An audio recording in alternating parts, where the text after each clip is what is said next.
ورحمة الله وبركاته. الحمد لله نحمده ونستعينه ونستغفره ونؤمن به ونتوكل عليه ونعوذ بالله من شرور أنفسنا ومن سيئات أعمالنا. من يهده الله فلا مضل له ومن يضلل فلا هادي له. ونشهد أن لا إله إلا الله وحده لا شريك له.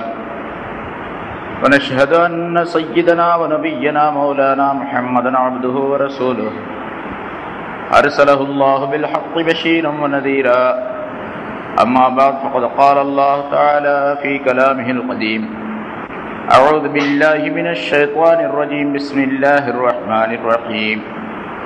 أو كصيب من السماء فيه ظلمات ورعد وبرق يجعلون أصابعهم في آذانهم من الصواعق حذر الموت والله محيط بالكافرين. يكاد البرق يخطف أبصارهم كلما أضاء لهم مشوا فيه وإذا أظلم عليهم قاموا ولو شاء الله لذهب بسمعهم وأبصارهم إن الله على كل شيء قدير. صدق الله العظيم. கண்ணியத்திற்குரிய பெரியோர்களே, சகோதரர்களே, அல்லாஹு தஆலாவுடைய பேரருளால் 32வது வாரமாக தஃப்சீருடைய இந்த தொடர் பயான் இப்பொழுது ஆரம்பிக்கப்படுகிறது. இப்பொழுது வாசிக்கப்பட்ட இந்த ஆயத்தில் அல்லாஹு தஆலா அந்த முனாஃபிகீன்களுக்கு மற்றொரு உதாரணத்தை சொல்லி காட்டுகின்றார். அதன் மூலமாக பல்வேறு படிப்பினைகளை உலக மக்கள் அனைவருக்கும் அல்லாஹு தஆலா தருகின்றார்.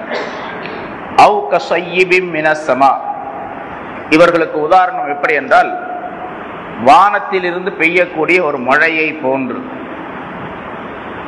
ஃபீஹி ظுலுமாத்துன், அதிலே பல்வேறு விதமான இருள்கள் சூழ்ந்து இருக்கின்றன. வரஅதுன், அதில் இடி இருக்கின்றது. வபர்குன், மின்னல் இருக்கின்றது. வானத்திலிருந்து மழை பொழிகின்றது, அதிலே பல்வேறு விதமான இருள்கள் இருக்கின்றன. இடியும் மின்னலும் அதிலே சூழ்ந்திருக்கின்றது. இவ்வாறு இருக்கக்கூடிய நேரத்தில், அந்த மழை பெய்யக்கூடிய நேரத்தில் ஒரு பாதையிலே நடந்து செல்லக்கூடிய மனிதன் யஜஅலூன அஸாபிஅஹும் ஃபீ ஆஸானிஹிம் மினஸ் ஸவாயிகி ஹதரல் மௌத், இடி இடிக்கின்றது. அந்த இடியின் காரணமாக இறந்து விடுவோமோ என்று பயந்து தங்களுடைய காதுகளிலே விரல்களை வைத்துக் கொள்ளுகின்றார்கள் அந்த மனிதர்கள். வல்லாஹு முஹீத்தும் பில் காஃபிரீன், அல்லாஹ் தஆலா காஃபிர்களை சூழ்ந்தறிபவனாக இருக்கின்றான் என்பதாக இந்த ஆயத்திலே சொல்லி காட்டுகின்றான். அவர்களுக்கு உதாரணத்தை, ஒரு மனிதன் வழியிலே செல்லுகின்றான். வானிலிருந்து மழை பெய்கின்றது. அந்த மழை பெய்யக்கூடிய பகுதி, அதாவது மேகத்திலிருந்து மழை பெய்கின்றது, பொழிகின்றது. அந்த மேகம் எப்படி இருக்கின்றது என்று சொன்னால், பல்வேறு இருள்களை கொண்டதாக அமைந்திருக்கின்றது. அந்த நிலையில் இருக்கக்கூடிய மேகத்திலிருந்து மழை பெய்கின்றது. அதாவது ஒரு இருளான நேரம், இருட்டு, இரவு நேரம். இரவு நேரத்தினுடைய இருளும் அங்கே இருக்கின்றது. மேகத்தினுடைய இருளும் அதிலே சூழ்ந்திருக்கின்றது. அதே போன்று அந்த மேகங்கள் ஒன்றாக சேருவதின் காரணமாக ஏற்படக்கூடிய ஒரு விதமான இருட்டு. இப்படிப்பட்ட பல்வேறு விதமான இருள்கள் சூழ்ந்திருக்கக்கூடிய அந்த மேகத்திலிருந்து மழை பொழிகின்றது. ஃபீஹி ظுலுமாத்துன், அதிலே இருள்கள் இருக்கின்றன என்றால் பல்வேறு விதமான இருட்டு நேரத்திலே, அதாவது இரவு நேரத்திலே அந்த மழை பெய்கின்றது என்பதாக பொருளாகும். இரவின் இருள், மழையின் இருள், அதே போன்று அந்த மேகத்தின் இருள், இப்படிப்பட்ட 3 விதமான இருள்கள் அதிலே இருக்கின்றன. பிறகு அதிலிருந்து இடியும் மின்னலும் வெளிப்படுகின்றன. இந்த மாதிரி நேரத்தில் ஒரு மனிதன் நடந்து செல்லுகின்றான் என்றால், அந்த இடியின் காரணமாக, மின்னலின் காரணமாக நாம் இறந்து விடுவோமோ என்பதாக பயந்து, அப்படி கடுமையான இடி இடிக்கின்றது. அதனால் தங்களுடைய விரல்களை காதுகளிலே வைத்து அடைத்துக் கொள்ளுகின்றார்களே, இந்த மனிதனை போன்று அல்லது இந்த மனிதர்களை போன்று இந்த முனாஃபிகீன்களுக்கு உதாரணம் என்பதாக குறிப்பிடுகின்றார். இந்த முனாஃபிகீன்கள், அதாவது இங்கே மழை என்பது, வானத்திலிருந்து மழை பெய்வது என்பது குர்ஆனை அல்லாஹ் தஆலா சொல்லி காட்டுகின்றார். வானத்திலிருந்து அல்லாஹ் தஆலாவின் புறத்திலிருந்து குர்ஆன் என்ற இந்த மழை, பொதுவாக மழை என்பது மனிதர்களை செழிப்பாக வாழச் செய்வதற்காக வேண்டி அல்லாஹ் தஆலா அருளக்கூடிய ஒரு பெரிய அற்புதமான நிகழ்ச்சியாகும்.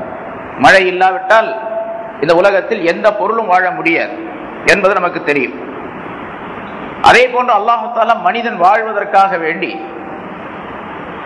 குர்ஆன் என்று சொல்லப்படக்கூடிய அந்த மழையை இறக்கி வைத்திருக்கின்றான். அந்த குர்ஆனுக்குள்ளே பல்வேறு விதமான சூழ்நிலைகள் இருந்து கொண்டிருக்கின்றன. அதிலே இருள் சம்பந்தப்பட்ட நிலைகள், அதாவது மனிதனை இருளில் ஆக்கக்கூடிய காரியங்கள் என்னென்ன என்பது பற்றி உள்ள விளக்கங்கள் எல்லாம் அதிலே சொல்லப்பட்டிருக்கின்றன. அல்லாஹ் தஆலாவுடைய விலக்கல்கள் சம்பந்தமான விஷயங்கள், அதே போன்று அதிலே இடி போன்ற விஷயங்களும் இருக்கின்றன. இடி என்பது மனிதனுக்கு எச்சரிக்கை செய்யக்கூடிய பல்வேறு விஷயங்கள், நரகத்தை பற்றி, அல்லாஹ் தஆலாவுடைய தண்டனைகளை பற்றி, மனிதன் இந்த உலகத்திலே அல்லாஹுடைய கட்டளைகளுக்கு மாறு செய்தால் உலகத்திலே என்னென்ன நிலைகள் ஏற்படும், பிறகு ஆகிரத்திலே என்னென்ன தண்டனைகள் ஏற்படும் என்பது பற்றி உள்ள விளக்கங்கள், இவையெல்லாம் இடியை போன்று மனிதனுக்கு அறிவிக்கப்பட்டு இருக்கக்கூடிய விஷயங்கள். அதே போன்று மின்னலும் அதிலே இருக்கின்றது அந்த குர்ஆனிலே. அது நேர்வழி என்ற பிரகாசத்தை எப்படி பெறலாம் என்பது பற்றி உள்ள விஷயம், அல்லாஹ் தஆலாவுடைய ரஹ்மத்தை பற்றி உள்ள செய்திகள், சொர்க்கத்தை பற்றி உள்ள விஷயங்கள், மனிதன் நன்மைகள் செய்தால் இந்த உலகத்திலே எவ்வளவு சுகமாக வாழலாம், நன்மைகள் எவ்வளவு பெறலாம், அதே போன்று ஆகிரத்திலே எப்படிப்பட்ட நன்மைகள் எல்லாம் பெறலாம் என்பது பற்றி உள்ள விளக்கங்கள், இதுவெல்லாம் மின்னலை போன்று பளிச்சிடக்கூடிய விஷயங்கள். இப்பொழுது குர்ஆனுக்குள்ளே அச்சமூட்டி எச்சரிக்கை செய்யப்படக்கூடிய விஷயங்கள் இடியை போன்று இருக்கின்றன.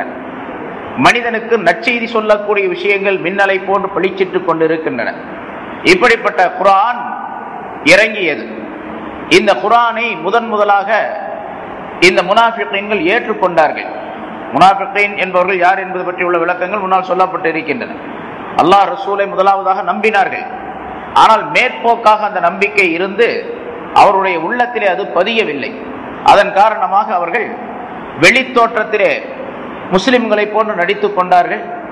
அந்தரங்கத்திலே உள்ளே அவர்கள் குஃபர் நிறைந்தவர்களாக, வஞ்சகம் நிறைந்தவர்களாக அவர்கள் இருந்தார்கள் என்று முன்னால் அவர்களுக்கு முனாஃபிகீன்கள் என்பதற்குரிய விளக்கங்கள் சொல்லப்பட்டன. இப்பொழுது குர்ஆன் அவர்களுக்கு மழையை போன்று வந்தது. எப்படி மழையாகிறது உலகத்தை வாழ வைக்கின்றதோ, மனித சமுதாயத்தை வாழ வைக்கின்றதோ, அதே போன்று மனிதனுடைய கல்வை வாழ வைப்பதற்காக வேண்டி மனிதனுடைய கல்விலே பொழியப்பட்ட மழை போன்று குர்ஆன் அல்லாஹ் தஆலா அருளி இருக்கின்றான். இந்த குர்ஆன் அவர்களுக்கு கிடைத்தது. அதிலே இப்படிப்பட்ட பல்வேறு விஷயங்கள் இருக்கின்றன. ஆனால் அந்த குர்ஆனை பெற்றுக்கொண்ட அவர்கள் அந்த குர்ஆனை சரிவர அவர்கள் பயன்படுத்தாமல், குர்ஆனிலே உள்ள கட்டளைகள் எதுவோ அதனை தங்களுடைய வாழ்க்கையிலே ஏற்றுக்கொள்ளாமல் தங்களுடைய காதுகளை அவர்கள் அடைத்துக் கொண்டார்கள். சரியாக அந்த காதுக்குள்ளே அவர்கள் அந்த செய்திகளை ஏற்று கல்விலே அதனை தேக்கி வைக்கக்கூடிய நிலையை உண்டாக்கி வைக்கவில்லை. ஏனென்று சொன்னால், இவர்கள் உண்மையிலேயே இதை கேட்டால் நாம் இறந்து விடுவோமோ என்பதாக அவர்கள் பயந்தார்கள். அதாவது இறப்பு நிலை தங்களுக்கு ஏற்பட்டுவிடும் என்பதாக பயந்தார்கள். இந்த இறப்பு நிலை என்பது மனிதனுக்கு ஒன்று உண்மையிலேயே இந்த உலகத்தை விட்டு பிரியக்கூடிய நிலையை மௌத் என்பதாக நாம் சொல்லுவோம்.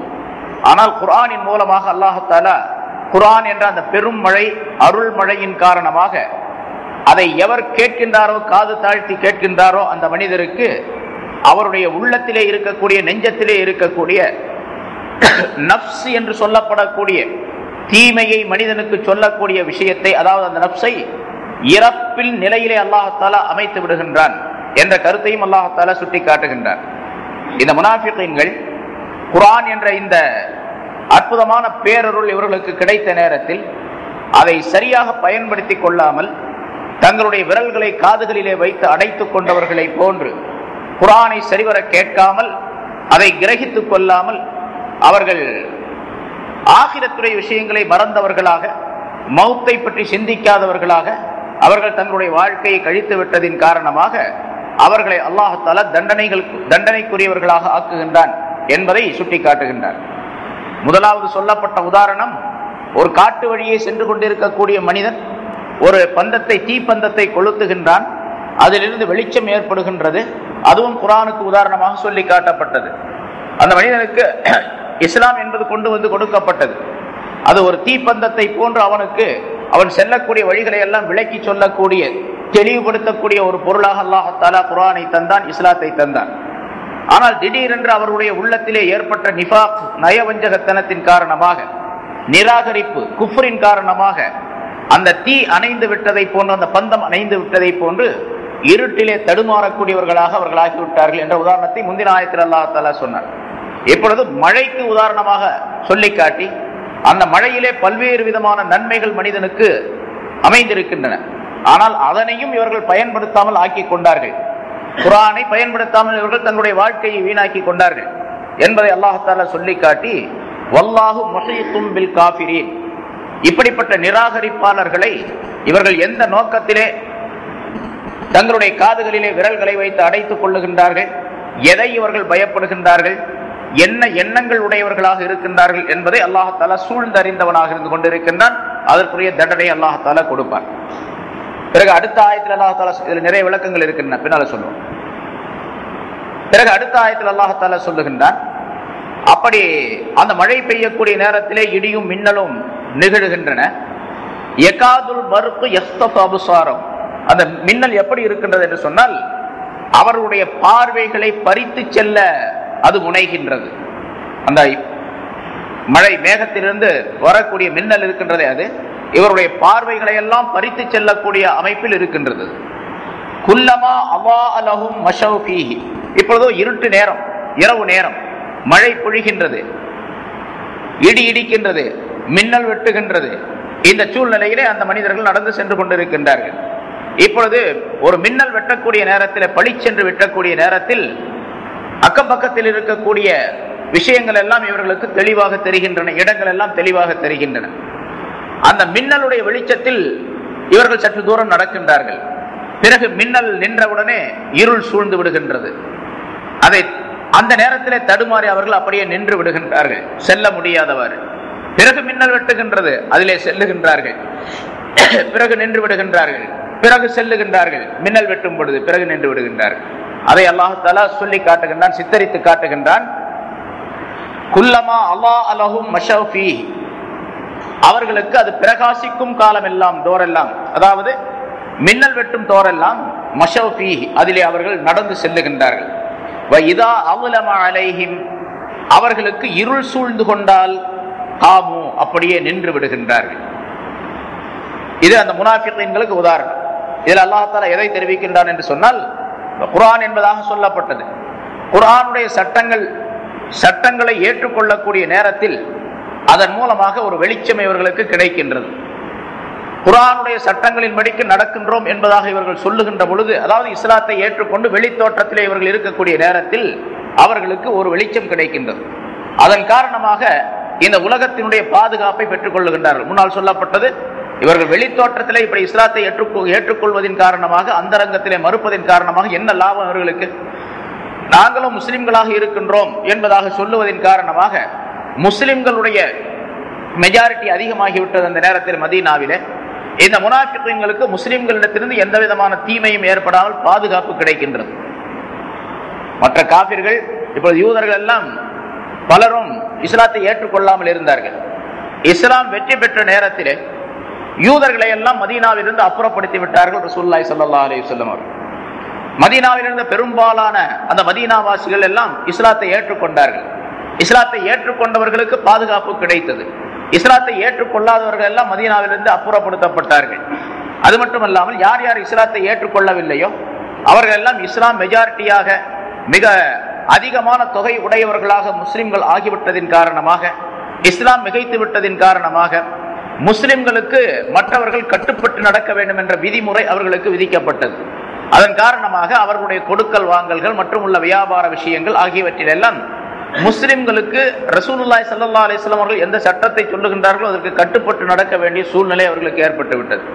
ஒருவர் வியாபாரம் செய்கின்றார் என்றால் அவர் முஸ்லிமாக இருந்தால் அவருக்கு சில சலுகைகள் இருந்தன. முஸ்லிம் அல்லாதவர்களாக இருந்தால் அவருக்கு சில கட்டுப்பாடுகள் இருந்தன. முஸ்லிம் அல்லாதவர்கள் எல்லாம் முஸ்லிம்களுக்கு கட்டுப்பட்டு நடக்க வேண்டும். முஸ்லிம் அல்லாதவர்கள் முஸ்லிம்களுக்கு ஜிஸ்யா என்ற வரி கொடுக்க வேண்டும். அவர்கள் வியாபாரம் செய்வதாக இருந்தால் இன்னென்ன கானூன் இன்னென்ன சட்ட முறைப்படிக்குத்தான் அவர்கள் செய்ய வேண்டும் என்ற விதிமுறைகள் எல்லாம் விதிக்கப்பட்டன.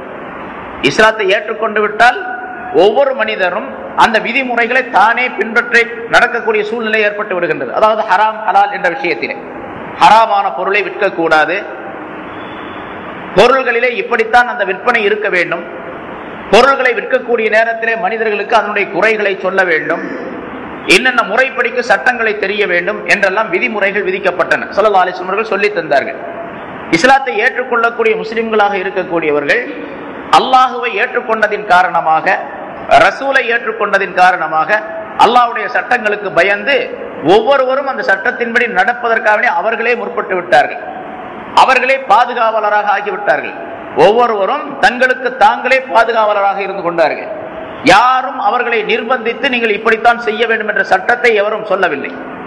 சொல்ல முடியாத அளவுக்கு ஒரு பாதுகாப்பு தங்களுக்கு தாங்களே ஏற்படுத்தி கொண்டார்கள்.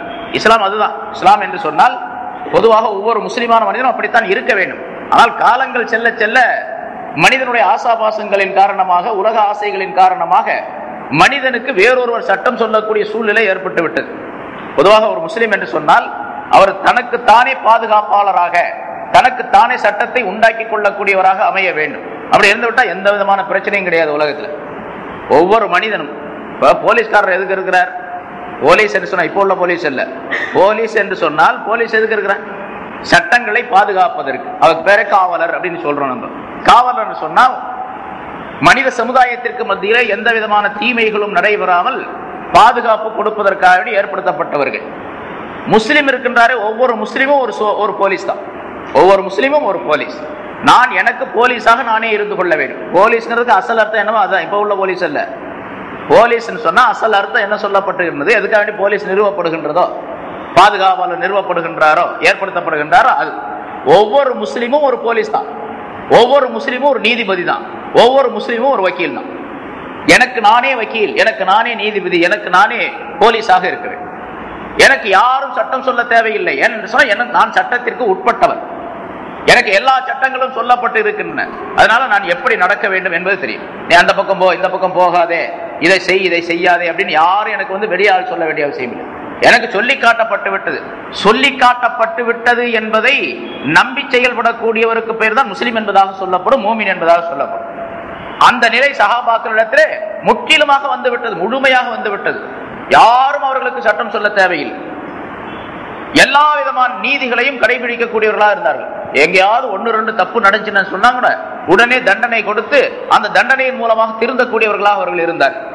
யாராவது ஒருத்தர் பொய் சொன்னார் அப்படின்னு சொன்னார், அந்த பொய் சொன்னதுக்காக வேண்டி பல தண்டனைகள் அவர் பெற்றிருக்கின்றார். யாராவது ஒருத்தர் ஏமாற்றக்கூடியவராக இருந்தாரு அல்லது சட்டத்துக்கு மாற்றம் செய்யக்கூடியவர், அவருக்கு தனக்கு தானே தண்டனையை விதித்துக் கொள்ளக்கூடியவராக இருந்தார். அபூ லுபாபா அப்படின்னு ஒரு சஹாபி, இப்போ ஹஜ்ஜுக்கு சென்றவங்களுக்கு தெரியும், அவருடைய ஹஜ்ஜுக்கு சென்றவங்களுக்கு அவருடைய பேர் நிலைத்திருக்கக்கூடிய அளவுக்கு அல்லாஹ் தஆலா ஆக்கிட்டான். அவர் ரசூலுல்லாஹ் இஸ்லாத்தினுடைய சில ரகசியமான விஷயங்களை ஸல்லல்லாஹு அலைஹி வஸல்லம் சஹாபாக்களுடன் ஆலோசனை செய்து கொண்டிருப்பார்கள். எதிரிகளிடத்தில் எப்படி நடந்து கொள்ள வேண்டும், போர் ஏற்பட்டால் என்ன செய்ய வேண்டும் அப்படிங்கிற விஷயங்கள். இதெல்லாம் ராஜ விஷயங்கள், அதாவது அரசாங்க விஷயங்கள். இந்த அரசியல் விஷயத்தை அரசாங்க விஷயமாக இருக்கக்கூடிய சில விஷயங்களை அபூ லுபாபா என்பவர் எதிரிகளுக்கு அதை மறைமுகமாக சொல்லி அனுப்பிவிட்டார். அதன் காரணமாக ரசூலுல்லாஹி ஸல்லல்லாஹு அலைஹி வஸல்லம் அவர்களுக்கு தெரிந்த உடனேயே இவர் என்ன பண்ணாரு, தனக்கு தானே தண்டனை கொடுத்துக் கொள்ளுகின்றார். ஏன்னா செஞ்சது ஒரு குற்றம் அப்படின்னு தெரிஞ்சு போச்சு. ஆனா செய்தது எதனால செஞ்சாருன்னா பாசத்தின் காரணமாக. தன்னுடைய உறவினர்கள் அங்க இருக்கிறாங்க, அவர்களுக்கு துன்பம் ஏற்படக்கூடாது அப்படிங்கிறதுக்காக வேண்டி அந்த சில ராஜ விஷயங்களை, அதாவது ஆலோசிக்கப்படக்கூடிய விஷயங்களை அங்க சொன்னார். மற்றவர்களுக்கு எதிரிகளுக்கு சொல்லி காட்டிவிட்டார். அதன் காரணமாக அவர் அது தப்பு குற்றம் என்பதாக தெரிந்த பொழுது மஸ்ஜித் நபவியில் இருக்கக்கூடிய தூண்களில் ஒன்றிலே தன்னை தானே கட்டி வைத்துக் கொண்டார். தானாகவே கட்டிக்கிட்டார். என்ன கட்டி வச்சிருங்க அப்படின்னு சொல்லிட்டு ஒரு ஆள்கிட்ட சொல்லி அவங்க குடும்பத்தார்ட்ட சொல்லி கட்டி வச்சுக்கிட்டார். கட்டி வைத்துக் கொண்ட பின்னால் ரசூலுல்லாஹி ஸல்லல்லாஹு அலைஹி வஸல்லம் அவர்களுக்கு தெரிந்தது. ஏன் நீ இப்படி செஞ்ச? தௌபா செஞ்சா முடிஞ்சு போச்சு அப்படின்னாங்க. சரி யாரும் சொல்ல. அப்ப ஸல்லல்லாஹு அலைஹி வஸல்லம் சொன்னாங்க, சரி இப்போ உனக்கு நீயே தண்டனை கொடுத்துக்கிட்ட, அதனால இந்த தண்டனைக்கு பரிகாரமாக அல்லாஹ் தஆலா என்ன சட்டம் சொல்றானோ அது வர்ற வரைக்கும் நீ அப்படியே இருக்க வேண்டியதுதான் அப்படின்ட்டாங்க.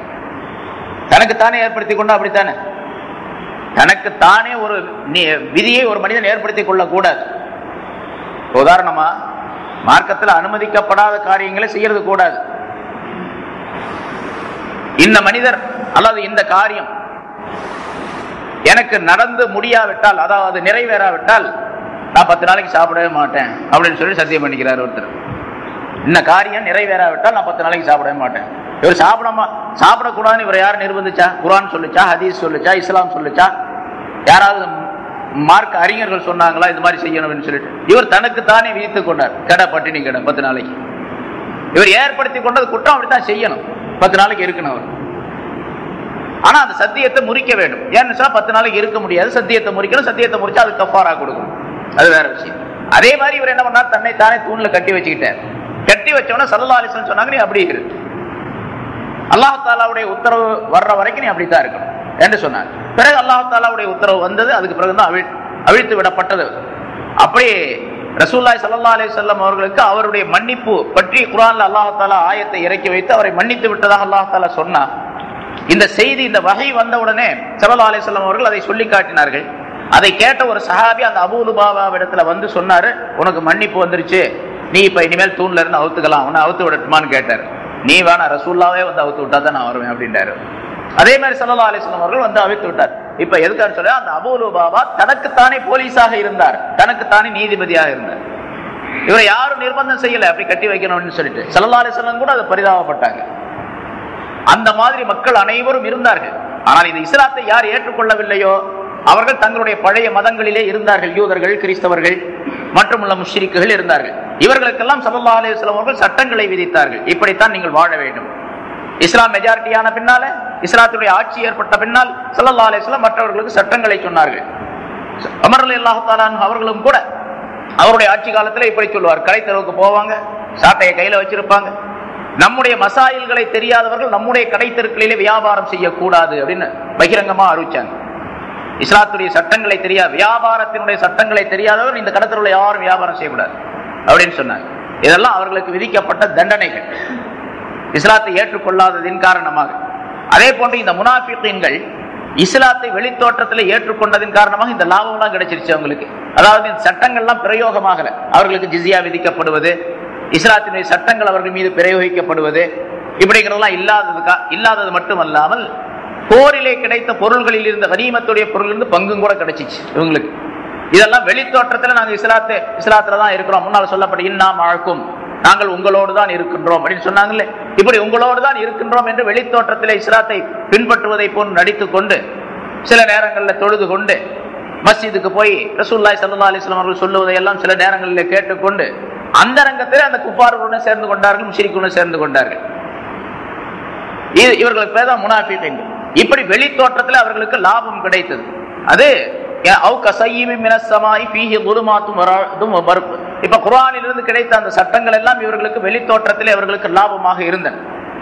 ஆனால் அந்த ரங்கத்திலே உண்மையிலே இவர்கள் என்ன செய்தார்கள் என்று சொன்னால், இந்த குர்ஆனை கேட்டா எங்கேயாவது நமக்கு ஆபத்து ஏற்பட்டு விடுமோ அப்படின்னு சொல்லிட்டு சில நேரங்களில் இவர்கள் காதுல கையை வச்சு அடைச்சுக்கிட்டாங்க. அதே போல மக்காவில் இருக்கக்கூடிய நேரத்திலும் கூட ரசூலுல்லாஹி ஸல்லல்லாஹு அலைஹி வஸல்லம் குர்ஆனை ஓதி காட்டும் பொழுது அந்த குஃபார்கள், முஷ்ரிக்கீன்கள் தங்களுடைய விரல்களை காதுகளிலே வைத்து அடைத்துக் கொள்ளுவார்கள் என்பதாக நிறைய வரலாறுகள் சொல்லப்பட்டு இருக்கின்றன. அந்த குஃபார்கள், அபூ ஜஹல் போன்ற குறைஷி தலைவர்கள் எல்லாம் கூட மற்றவர்கள் சொல்லிக் கொடுப்பார்கள். அந்த முஹம்மது ஸல்லல்லாஹு அலைஹி வஸல்லம் அவர் இருக்கிற பக்கம் நீங்க போனீங்கன்னு சொன்னா அவர் குர்ஆனுக்கு ஓதுவாரு, ஓதுறத காதால கேட்றாதீங்க, கேட்டீங்கன்னா போச்சு, அந்த பக்கம் போய்விட வேண்டிய சூழ்நிலை ஏற்படும். அப்படி அசந்து மறந்து ஏதாவது ஒரு நேரத்தில் கேட்கக்கூடியவர்களும் கூட இந்த பக்கம் வந்துட்டாங்க. அப்படி பல நிகழ்ச்சிகள். அதற்கு அபூபக்கர் சித்திக் ரலியல்லாஹு தஆலா அன்ஹு அவர்கள் மக்காவில் இருந்த நேரத்தில் தங்களுடைய வீட்டில் உட்கார்ந்து குர்ஆன் ஓதிக்கிட்டு இருப்பாங்க. எந்தெந்த வகை அந்தந்த நேரத்தில் எந்த வகை வந்ததோ அந்த குர்ஆனுடைய ஆயத்துக்களை ஓதிக்கொண்டிருப்பார்கள். அழுது கொண்டே சப்தமிட்டு ஓதிக்கொண்டிருப்பார்கள். இதை கேட்ட குஃபார்களுடைய அந்த தலைவர்களும் கூட ரசூலுல்லாஹி ஸல்லல்லாஹு அலைஹி வஸல்லம் அவர்களிடத்தில் வந்து ரிப்போர்ட் பண்ணாங்க. என்ன முஹம்மது ஸல்லல்லாஹு அலைஹி, நாங்க தான் இந்த குர்ஆன்லாம் எல்லாத்தையும் பகிரங்கமா சொல்ல வேணாம்னு சொல்லி இருக்கிறோமே, உங்க நண்பர் பாருங்க வீட்டில் உட்கார்ந்து சத்தம் போட்டு ஓதுறாரு, அது வெளியே தெருவில் கேட்குது. அப்படி கேட்கும் போது யாராவது எங்க ஆளுகளை கேட்டாங்கன்னு அந்த பக்கம் போக வேண்டியது, அவர் மெதுவா ஓத சொல்லுங்க என்று சொன்னார். ஸல்லல்லாஹு அலைஹி வஸல்லம் அபூபக்கர் சித்தீக் ரலியல்லாஹு தஆலா அவங்களை கூப்பிட்டு சொன்னாங்க, நீங்க மெதுவா ஓதுங்க அப்படின்னு சொன்னாங்க. அப்ப அபூபக்கர் சித்தீக் ரலியல்லாஹு தஆலா, நான் மெதுவா தான் ஓத முயற்சிக்கிறேன், இருந்தாலும் என்ன மீறி அந்த சத்தம் வந்துருது, குர்ஆனுடைய அந்த ஆசையில நான் ஓதக்கூடிய நேரத்தில் எனக்கு அந்த சத்தம் ஏற்பட்டு விடுது அப்படின்னு சொன்னாங்க. யகாதுல் பர்கு யக்தஃபு அப்சாரஹும், அந்த மின்னல் அவர்களுடைய பார்வைகளை பிடுங்கி செல்ல முனைகின்றது. குல்லமா அல்லாஹ் அலஹு மஷாஃபி, அந்த குர்ஆனில் இருக்கக்கூடிய அந்த சட்டங்கள் எல்லாம் இவர்களுடைய மின்னலை போன்று இருக்கக்கூடிய அந்த சட்டங்கள் இவர்களுடைய எண்ணங்களை எல்லாம் பறித்து செல்லக்கூடிய நிலை ஏற்பட்டது. இவர்களுக்கு என்ன எண்ணம், இவர்கள் தவறான எண்ணங்களிலே இருக்கின்றார்களோ அவைகளை எல்லாம் பிடுங்கி செல்லக்கூடிய நிலை ஏற்பட்டது. ஆனால் இவர்கள் அந்த பழைய எண்ணங்களை விட்டுவிட்டு, ஷிர்கை விட்டுவிட்டு, குஃப்ரை விட்டுவிட்டு, நிஃபாக்கை விட்டுவிட்டு தூய்மையான எண்ணத்தின் பக்கம் வருவதற்கு இவர்கள் பயந்தார்கள். சரி, இந்த முனாஃபிகீன்களுக்கு உதாரணம் அடுத்து சொல்லுகின்றான் அல்லாஹ் தஆலா. இவர்கள் அந்த குர்ஆனுடைய வெளிச்சம் இவர்களுக்கு கிடைக்கும் போதெல்லாம் அதிலே நடந்து செல்ல ஆரம்பித்தார்கள். அதாவது குர்ஆன் முன்னால சொல்லப்பட்டபடி அவர்களுக்கு பாதுகாப்பு கிடைத்து விட்டது. ரசூலுல்லாஹி ஸல்லல்லாஹு அலைஹி வஸல்லம் அவர்களிடத்திலிருந்து ஏதாவது லாபங்கள், போர் பொருள் கனிமத்துடைய பொருள்களிலிருந்து கிடைக்கக்கூடிய லாபங்கள், அதே போன்று இவர்கள் மீது சட்டங்கள் பிரயோகிக்காமல் இருக்கக்கூடிய நிலை, இவையெல்லாம் அவர்கள் அந்த வெளிச்சத்தில் நடந்து செல்வதை போன்று இருந்தது. வைதா அவ்ரம அலைஹிம் காமு, பிறகு அல்லாஹ் தஆலா சொல்லுகின்றான், அந்த அவர்களுக்கு இருள் ஏற்பட்டு விட்டால் அப்படியே நின்று விடுகின்றார்கள். இந்த முனாஃபிகீன்களுக்கு ஏதாவது தங்கடங்கள் ஏற்பட்டு விட்டால், இந்த இஸ்லாத்திலிருந்து லாபங்கள், முஸ்லிம்களிடத்திலிருந்து நபி அவர்களிடத்திலிருந்து லாபங்கள் கிடைக்காமல் இருந்தால் இந்த இஸ்லாத்தை விட்டுவிட்டு வெளியே வந்து விடுகின்றார்கள். அதாவது குஃபார்களுடன் போய் சேர்ந்து கொள்ளுகின்றார்கள். லாபம் வரக்கூடிய நேரத்தில் இங்கே வந்து சேர்ந்து கொள்ளுகின்றார்கள், லாபம் கிடைக்காத நேரத்தில் அங்கே போய் விடுகின்றார்கள், நஷ்டம் ஏற்படும் என்று இருந்தார். உஹது போர் நேரத்தில் அவர்கள் போருக்காக வேண்டி தயார் செய்து மக்களை எல்லாம் ஒன்று கூட்டி ஸல்லல்லாஹு அலைஹி வஸல்லம் அவர்கள் அழைத்து போகக்கூடிய நேரத்தில் அப்துல்லா இப்னு உபை என்ற அந்த முனாஃபிகீன்களுடைய தலைவன் தன்னை சேர்ந்த 300 நபர்களை அந்த போர்க்களத்திற்கு சென்று விட்டு, முகமதே, நாங்கள்லாம் இந்த வந்து ஊருக்கு வெளியே வந்து போர் செய்யறதை நாங்க விரும்பவே இல்லை. ஏன்னு கேட்டா, நாங்க முதல்லயே சொன்னோம், உங்களுக்கு அபிப்பிராயம் சொன்னோம், மதீனாவுக்குள்ளேயே இருந்து நாம் எதிரிகளை தாக்குவோம், உள்ளே வரவிடாமல். நீங்க அதை கேட்காம, நாங்க சொன்னதை கேட்காம ஊருக்கு வெளியே புறப்பட்டு வந்து உஹத் என்ற இந்த இடத்துக்கு வந்து நீங்க போர் செய்ய போறீங்க, அதனால உங்க கூட நாங்க சேர மாட்டோம்னு சொல்லிட்டு அந்த 300 பேர் தனியா வந்துட்டாங்க, திரும்ப மதீனாவுக்கு வந்துட்டாங்க. மீதி உள்ள 700 பேர்களை கொண்டு ரசூலுல்லாஹி ஸல்லல்லாஹு அலைஹி வஸல்லம் உஹது போரை ஆரம்பித்தார்கள். அந்த உஹது போரிலே முதல்ல வெற்றி முகமாக இருந்தது, பிறகு கடைசியாக அது தோல்வியாக ஆகிவிட்டது. அந்த தோல்வி குஃபார்களுக்கும் தோல்வியாக ஆகவில்லை, முஸ்லிம்களுக்கும் தோல்வி இல்லை என்ற நிலையில, ஆனால் முஸ்லிம்களுக்கு பெரும்பாலான நஷ்டம் ஏற்பட்டது. பின்னால் அல்லாஹ் தஆலா அந்த சட்டங்களை எல்லாம், சம்பவங்களை எல்லாம் சொல்லி காட்டுகின்றான் குர்ஆனிலே பல இடங்களில். சரி, இப்ப உஹது போரிலே ஒரு பெரும் நஷ்டம் முஸ்லிம்களுக்கு ஏற்பட்டு விட்டது. 70 நபர்கள் ஷஹீதாக்கப்பட்டார்கள். பல நபர்களுக்கு அங்கே பலவிதமான காயங்கள் ஏற்பட்டன, சிரமங்கள் ஏற்பட்டன. ரசூலுல்லாஹி ஸல்லல்லாஹு அலைஹி வஸல்லம் அவர்களுக்கும் கூட அங்கே 2 பல் உடைந்து விட்டது, ஷஹீதாக்கப்பட்டு விட்டது என்ற வரலாறு எல்லாம் தெரியும். இப்ப இந்த முனாஃபிகீன்கள் இருந்தார்களே, இவர்கள் திரும்பி வந்து விட்டார்கள். அதைத்தான் அல்லாஹ் தஆலா வைதா அவ்ரம அலைஹிம் காமு, அவர்களுக்கு இருள் ஏற்பட்டால் அப்படியே நின்று விடுகின்றார்கள் என்ற உதாரணத்தின் மூலமாக அல்லாஹ் தஆலா சொல்லிக்காரு. இப்ப இந்த உஹது போருக்கு போறதுனால இவங்களுக்கு எந்த லாபமும் இல்லை அப்படின்னு முதல்லயே தெரிஞ்சாங்க. அதாவது தோல்வி ஏற்படும் அப்படிங்கறது தெரிஞ்சாங்க அப்படிங்கிற அர்த்தம் அல்ல.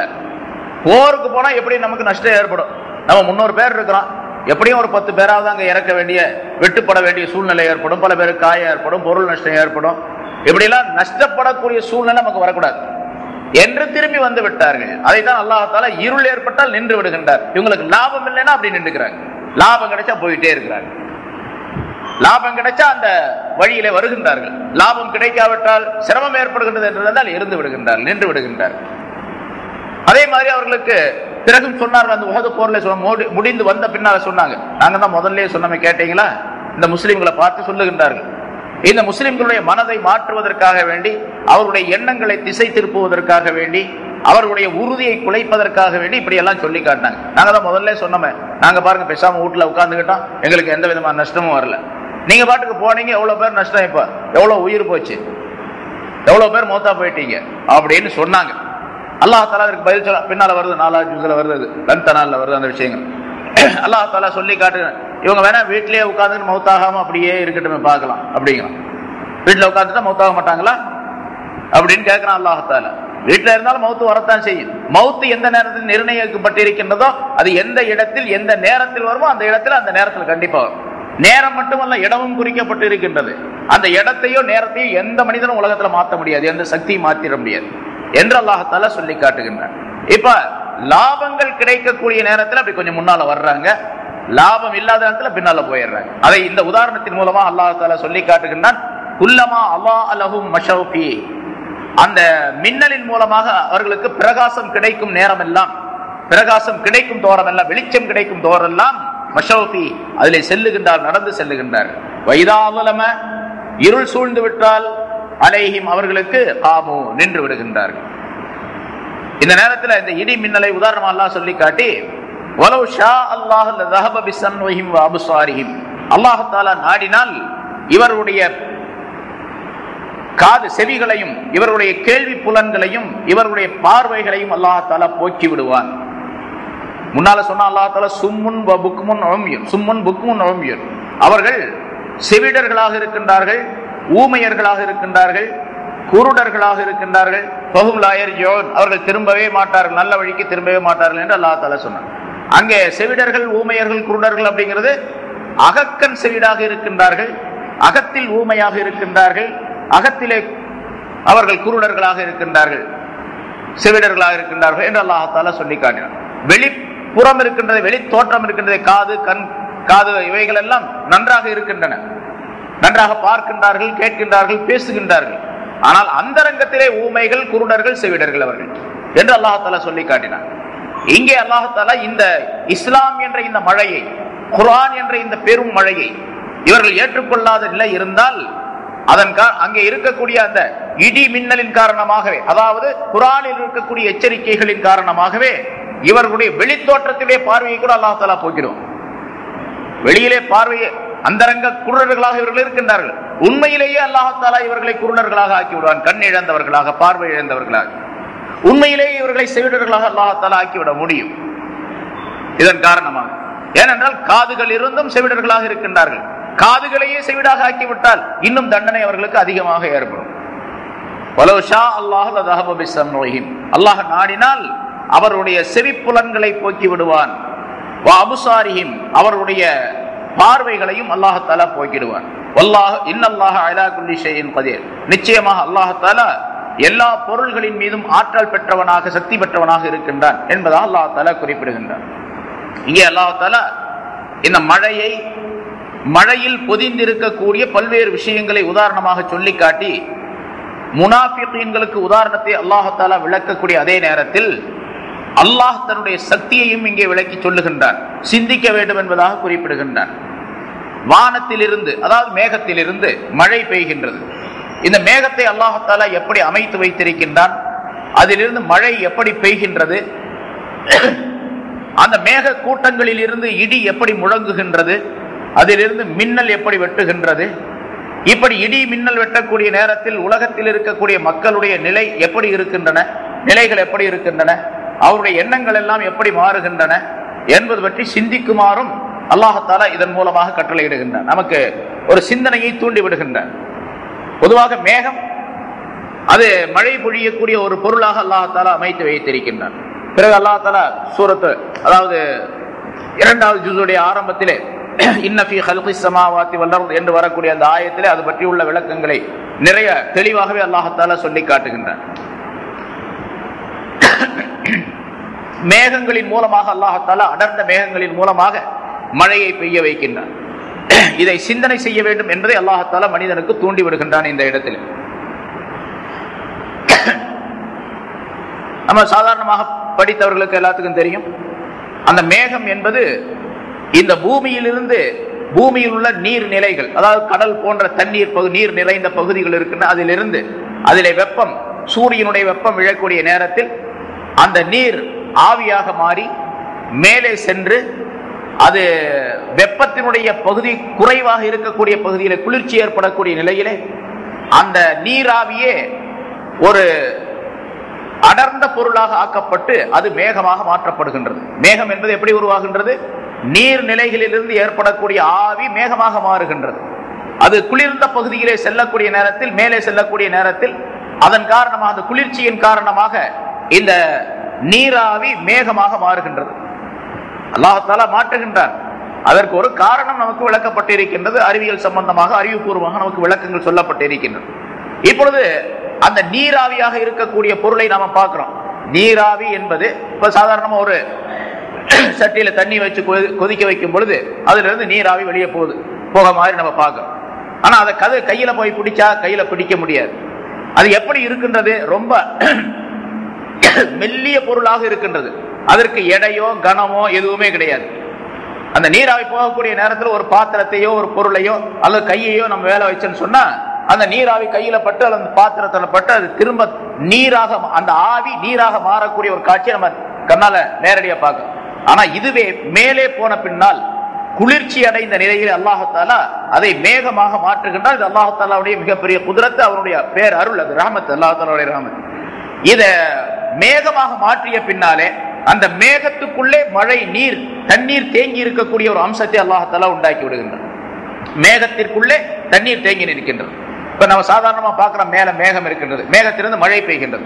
ஆனா மேகம் எப்படிப்பட்டது என்று சொன்னால் பல ஆயிரக்கணக்கான டன்கள் பெருமான ஒரு பெரும் வெயிட், அதாவது கனத்தை கொண்ட ஒரு பகுதியாக அல்லாஹ் தஆலா அந்த மேகத்தை அமைத்து வைத்து விடுகின்றார்.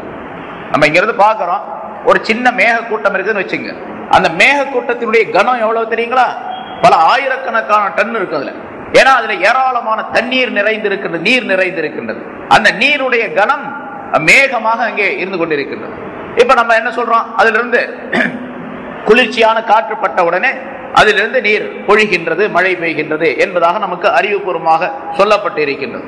ஆனால் அல்லாஹ் தஆலா எப்பொழுது நாடுகின்றானோ, எங்கே பெய்ய வேண்டும் என்று நாடுகின்றானோ அந்த இடத்தில் தான் பெய்யும், அந்த நேரத்தில் தான் பெய்யுமே தவிர மனிதனுடைய அறிவுப்படி அது குளிர்ச்சியான காற்று பட்ட உடனே அந்த மேகத்திலிருந்து நீர் பொழிகின்றது என்பது விஞ்ஞான பூர்வமாக, அறிவுபூர்வமாக சொல்லப்படக்கூடிய ஒரு காரணமே தவிர அல்லாஹ் தஆலா எப்பொழுது நாடுகின்றானோ, எந்த இடத்தில் பெய்ய வேண்டும் என்று நாடுகின்றானோ அந்த நேரத்தில் தான் பெய்யும். அது நமக்கு நம்முடைய ஈமானிலே ஒரு பகுதியாக ஆக்கப்பட்டு இருக்கின்றது. ரசூலுல்லாஹி ஸல்லல்லாஹு அலைஹி வஸல்லம் சொன்ன ஹதீஸ் நான் சொல்லி இருக்கேன்னு நினைக்கிறேன், அல்ல பின்னால நிறைய வரும். அது பாரு, சதகா சம்பந்தமாக, தர்மம் சம்பந்தமாக ஸல்லல்லாஹு அலைஹி வஸல்லம் சொல்லக்கூடிய ஒரு ஹதீஸ்ல இந்த மேகம் சம்பந்தமாக ஒரு உதாரணத்தை சொல்லி காட்டுகின்றார்கள். ஒரு மனிதர் ஒரு காட்டு வழியாக ஒரு மனுஷன் போயிட்டு இருக்கிறான். அப்போ ஒரு மேக கூட்டம் மேல இருக்குது. அந்த மேகத்திலிருந்து ஒரு சத்தம் வருது. ஒரு பெயரை சொல்லி, இன்ன மனிதனுடைய தோட்டத்திற்கு நீரை பொழிவாயாக அப்படின்னு சொல்லிட்டு அந்த மேகத்திலிருந்து ஒரு சத்தம் வருது. ரசூலுல்லாஹி ஸல்லல்லாஹு அலைஹி வஸல்லம் சொல்லி காட்டுறாங்க. இந்த மனிதன் மேல பாக்குறாங்க, இதனோட ஆச்சரியமா இருக்குது, மேகத்திலிருந்து சத்தம் வருது, ஒரு ஆளுடைய பேர் வேற சொல்லப்படுது, அந்த ஆளுடைய தோட்டத்துக்கு தண்ணீர் புகட்டும்படியாக சொல்லப்படுது. அந்த ஆள் எவ்வளவு விசேஷமான ஆளா இருப்பாரு, அவரு மேகத்துக்குள்ள இருந்து சத்தம் வர்றதுன்னு சொன்னா அந்த ஆள் எவ்வளவு பேர் விசேஷமான ஆளா இருப்பாரு அப்படின்னு சொல்லி இவர் நினைக்கிறாரு. அதே நேரத்தில் அந்த சத்தம் வந்த உடனே அந்த மேகம் நின்று கொண்டிருந்த அந்த மேகம் நகர்ந்து போகின்றது, அப்படி மெதுவா நகர்ந்து போகுது. இவர் என்ன பண்றாரு, இந்த காற்று அந்த வழியா போன ஆளு, சரி இந்த மேகம் எங்கதான் போகுது பார்ப்போம், அந்த ஆள் யாருன்னு கண்டுபிடிக்கலாம் அப்படின்னு சொல்லிட்டு இவரும் அந்த மேகம் போன பகுதிக்கு அப்படி போற வழியிலே இவரு போறார். அந்த மேகம் கொஞ்சம் தூரம் போன உடனே ஒரு மலை, அந்த மலையினுடைய உச்சி, மலையினுடைய ஒரு பகுதியில உச்சியில போய் அந்த மேகம் நின்று விட்டது. நின்ற உடனே இவர் கீழே போயிட்டே இருக்கிறார்ல, அந்த மேகத்தை பார்த்துக்கிட்டே போறார். ஒரு வனாந்தரம், பரந்த பாலைவன பகுதி அது. நல்லா தெரியுது அந்த மேகம் போறது. ஒரு மலைக்கு மேல போய் நின்றுச்சு. நின்ற உடனே அதிலிருந்து தண்ணீர் கொட்டியது, நீர் கொட்டியது. மலைக்கு மேல போய் நின்று தண்ணீர், மலை மேல தண்ணி பெஞ்ச உடனே பள்ளத்துல தான் ஓடியாரும். அந்த தண்ணீர் எல்லாம் பள்ளத்தில் ஓடி வந்தது. மழை பெய்த உடனே அந்த பள்ளத்துல ஓடி வருது. பள்ளத்தில் ஓடி வந்த உடனே கீழே அந்த மலை அடிவாரத்துல ஒரு பெரிய தோட்டம், பேரிச்சம் தோட்டம். அந்த தோட்டத்துல பலவிதமான மரங்கள், கனிகள் எல்லாம் இருக்கின்றன. அங்க ஒரு ஆள் அந்த தோட்டத்தினுடைய ஓரத்துல ஒரு ஆள் நிக்கிறார், கையில மண்வெட்டியை வச்சுக்கிட்டு நிக்கிறார். இந்த தண்ணீர் அப்படி ஓடி வந்த உடனே அந்த தண்ணீரை தன்னுடைய தோட்டத்திற்கு திருப்பி விடுவதற்காக வேண்டி ஒரு வாய்க்கால் இருக்கின்றது. அந்த வாய்க்காலை வெட்டி அந்த தண்ணீரை தன்னுடைய தோட்டத்திற்குள்ளே திருப்பி விடுகின்றார். தோட்டத்துக்கு தண்ணி தேவை. அந்த தண்ணீர் இந்த மேகமாக அல்லாஹ் தஆலா அனுப்பி அதை மழையாக பெய்ய வைத்து, அது ஒரு மலைப்பகுதியிலே பெய்ய வைத்து அந்த மழையாக ஆகி அந்த பள்ளத்திலே ஓடி வந்து இவருடைய தோட்டத்திற்கு பாய்கின்றது. அதை திருப்பி விடுகின்றார் இவர் மண்வெட்டியை வச்சுக்கின்ற, அவ்வளவுதான். இந்த போனார் பாருங்க காட்டு வழியா, அந்த ஆள் நேரம் அந்த ஆள் தோட்டக்கார்ட்ட போனார். போய் சகோதரர் உங்க பேர் என்ன அப்படின்னு கேட்டார். அவரு ஏன் என் பேரை திடீர்னு வந்து கேட்கறீங்க அப்படின்னாரு. அப்ப இவரு சொல்றாரு, இல்ல நான் அந்த பக்கம் நடந்து வந்துகிட்டு இருந்தேன், ஒரு மேகத்திலிருந்து ஒரு சத்தம் வந்துச்சு, அதுல இன்னாருடைய தோட்டத்திற்கு நீ மழையை பொழிய வைப்பாயாக அப்படின்னு எனக்கு சத்தம் வந்துச்சு, அந்த பேர் உள்ளவர் நீங்க தானா அப்படின்னு தெரிஞ்சுக்கலாம்னு சொல்லி கேட்கிறேன். ஆமா என்னுடைய பேர் இன்னது அப்படின்னு சொல்லி சொன்னார்.